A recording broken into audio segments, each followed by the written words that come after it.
Okay, so are you ready to dive in?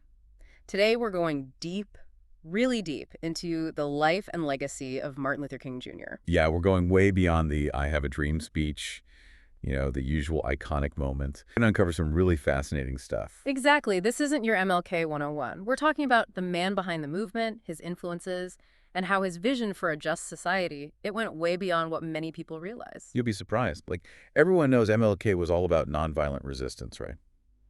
But the thing is, this wasn't something he just adopted later on. It was ingrained in his thinking, long before the civil rights movement even gained traction. See, that's what I love about these deep dives. Always something new to discover. Let's start at the beginning. Most people know King grew up in the segregated South, but it's one thing to know it, another to truly get how those experiences, really shaped him. Absolutely, and it's the early experiences that are so powerful. Like, King talked about an incident when he was like 6 years old. He was playing with a white boy, considered him his friend. One day, his mom calls him home, and the friend's mom tells her son, straight up, you can't play with him anymore because he's black. Wow, 6 years old? That's just heartbreaking. Totally. And this wasn't, a one-time thing. This was everyday life in the segregated South. These experiences, they became ingrained in him so young, really shaped his understanding of racial injustice and fueled his fight for equality. It makes you wonder how a child even processes that. Talk about a crash course in the realities of racism. It's incredible. And what's fascinating is how these early experiences, they kind of intertwine with other influences in his life. Yeah. Growing up in a family of pastors, his father being a prominent minister, that provided a foundation of faith, but also social justice.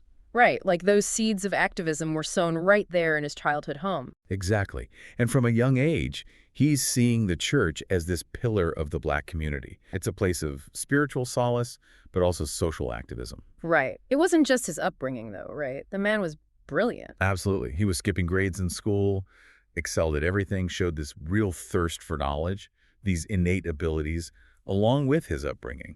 It all laid the groundwork for his leadership. Right, and it makes you think, what if even one thing had been different in his life? Would he still have ended up on this path? It's impossible to know for sure, but we do know those early influences, the segregation, his family, his own intellectual curiosity.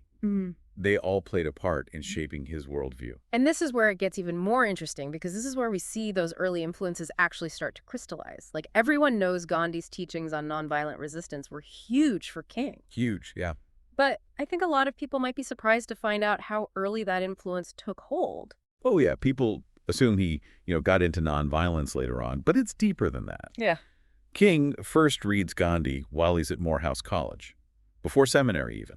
Wow, so those principles, they weren't just a tactic, they were already a core part of his thinking. 100%. These weren't ideas he just picked up later. They were fundamental to how he understood social change.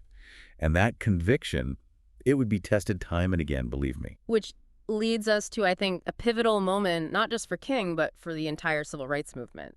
The Montgomery bus boycott. Talk about a turning point. Absolutely. It's 1955. Rosa Parks refuses to give up her seat, and boom. A year-long boycott that catapults King onto the national stage and shows everyone what he's truly capable of. It's amazing how something that seems so small on the surface, like one person's act of defiance, can ignite such a massive movement. Right.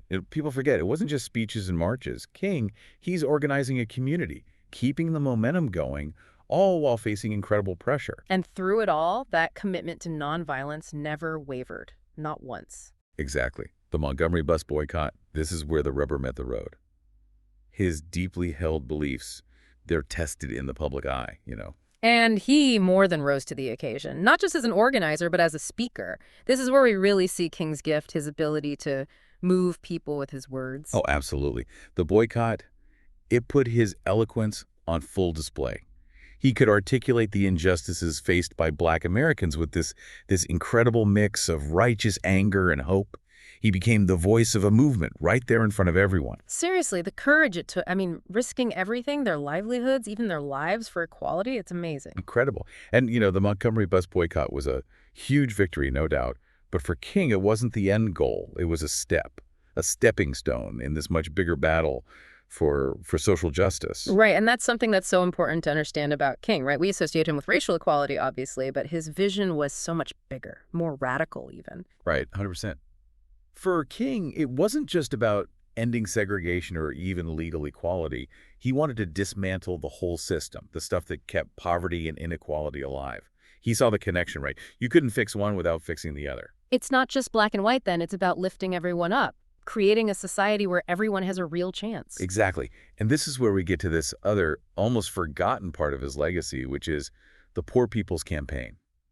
This is 1968, and he's trying to bring together poor Americans, all races, to demand economic justice. So wait, he's saying that even if you have equality on paper, if people are still struggling to survive, it's meaningless. Exactly. He saw how racial prejudice often showed up as economic oppression. Black Americans hit hardest by poverty, no jobs, no opportunities. The Poor People's Campaign, that was his way of addressing that head on. I'm curious, though, what did this campaign actually look like? What were they fighting for specifically? So it was multi-pronged.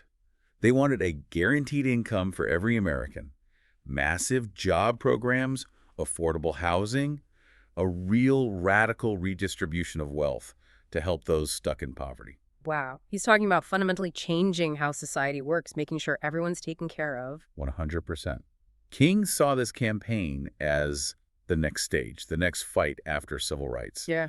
Economic justice was the key to real equality. That was the message. And it's crazy how relevant this is right now.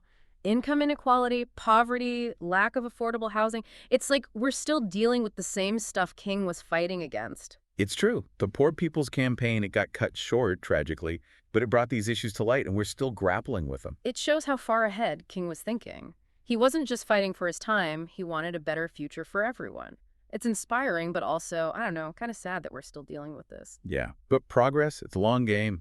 And King, he got that. He dealt with so much opposition, even from inside the civil rights movement itself. Really? His own side criticized him. Oh, yeah. Even within the movement, there were disagreements about the best way to reach equality.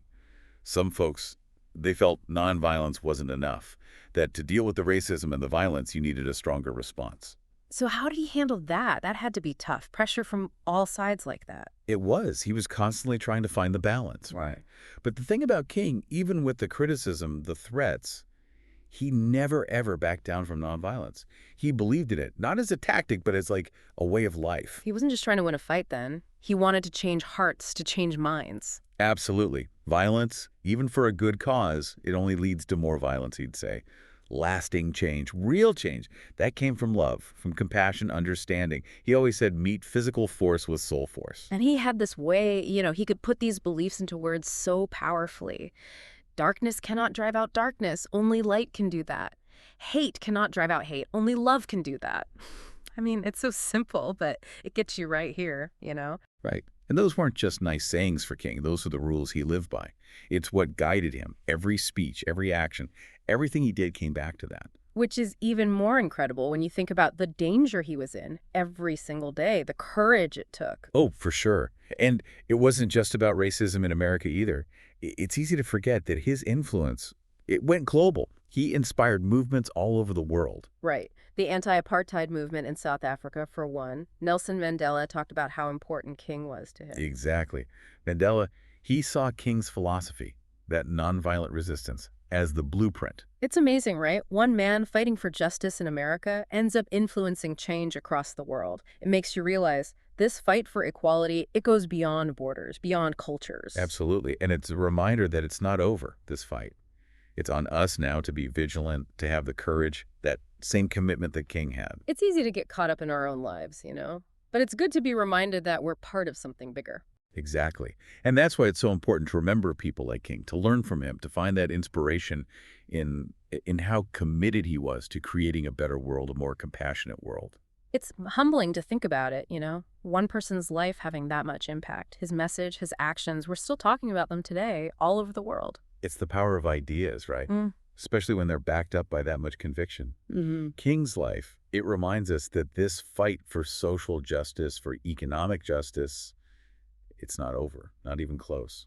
It's funny, we tend to put these figures on a pedestal, make them larger than life, but he was just one man. He had flaws, made mistakes, but what's inspiring is he never gave up on that vision, a better world. He wanted everyone to reach their potential, to be part of that change. Exactly. It's easy to get caught up in the hero worship, but what's really powerful is that we can all be like that. We all have a role in making things more just, more equal.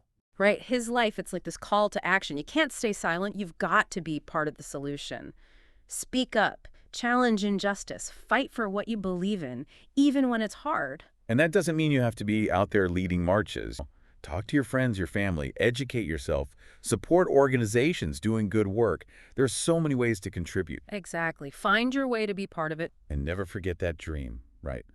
The one he spoke about so beautifully, where kids are judged by their character, not the color of their skin. What a vision. We're still working towards it all these years later. We've made progress, sure, but there's still so much to do. Oh yeah, it's a journey, not a destination. King, he understood that. His whole life, it was about fighting for a more just world. Mm. That fight, it's still going on, and we can learn so much from him. The courage, the compassion, that unwavering belief in humanity. Such a powerful message to end on. So there you have it, our deep dive into the life and legacy of Martin Luther King Jr. Hopefully you've learned something new, gained a deeper understanding of the man and his mission. And hey, if you're feeling inspired, keep the conversation going. Learn from his example and find your own way to make the world a more just and equitable